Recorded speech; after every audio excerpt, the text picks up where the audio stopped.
Sony Ericsson har taget miljøet til deres hjerter med deres serie Greenheart. Der består af telefoner, der er lavet af genbrugte materialer, og der er sådan flere økofunktioner, der kan måle, hvor stort ens CO2-forbrug er, for eksempel. Vi har flere telefoner på markedet for den her serie, men den måske flotteste indtil videre, det er Sony Ericsson Aspen. Det er en business-telefon med fuld tastatur. På bagsiden har vi et 3 megapixel kamera, og der skærmen den er flot skarp. Den er dog kun på 2,6 tommer. Vi kunne godt forvente lidt større, men det er en flot touchskærm. Sony Ericsson Aspen er en Windows Phone, så det vil sige, at der sidder Windows Mobile 6.5 i den. Og Windows Mobile 6.5 giver egentlig ikke så meget nyt på den font, men det er meget lækre ikoner, og det går ret hurtigt, når man bladrer i menuerne. Aspen er udstyret med de noget berygtede paneler, som vi kender fra XZ. Det er jo ikke sådan en udpræget succes.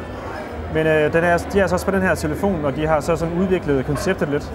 Så man kan tage forskellige ting og sager, man nu bruger i dagligdagen, f.eks. Facebook. Så kan man flytte det rundt og så bestemme, på hvilken tid af dagen de skal vises på telefonen. Så kl. 20.30 så kan man så indstille Facebook til at poppe op på telefonens startskærm. Det virker egentlig meget smart. Og der er så andre muligheder også, når man er på arbejde, så kan man så flytte rundt på de funktioner, som nu passer bedst her til kl. 8.30, eller når man nu møder. Aspen er altså en Windows Phone, og der er med en business-mobil, og det illustrerer det her fulde QWERTY-tastatur også.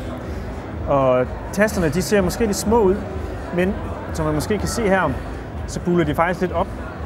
Så man rammer sjældent forkert, og de er utrolig lækre at trykke på. Der er en rigtig god trykfornemmelse på dem. Aspen er altså en business-telefon, men der er selvfølgelig også en masse underholdningsfunktioner på den.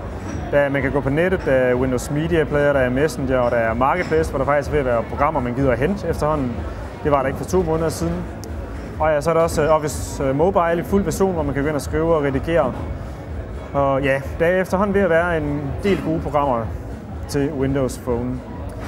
En interessant funktion, der er på Aspen, det er den her miljøfunktion. Når man aktiverer den, så går telefonen automatisk ind og skruer ned for alle de strømkrævende funktioner, som Bluetooth og Wi-Fi. Og skærmen, den sættes ned i lysstyrke. Jeg kan rigtig godt lide Sony Ericsson Aspen. Jeg synes, det er en flot telefon, og så er det jo heller ikke dårligt, at den har fokus på miljø.